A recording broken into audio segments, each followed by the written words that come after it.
The next one that we are going to look at is Statement of Cashflows. So Statement of Cashflows is a report that is really great to show your bank or maybe show your investors every once in a while, and everybody asks for it, but most people, what I've found, don't understand what it's saying.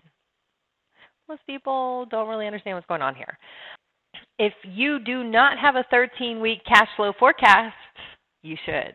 You should look at that every week. Even myself, I'm an accountant. I know all these things. I can look at numbers and make sense of everything. I still look at that report every week, and it's always 13 weeks projected every single week. Cash is king, just not this cash. So what is a cash flow report? It is showing you revenue. So it's showing you cash, right? Cash in and cash out by operating activities, by investing activities, right? So buying a truck is considered investment, and then by financing activities. So notes payable, money came in from notes payable. Okay. So not something that really people look at too frequently. It's in here because it is an important part.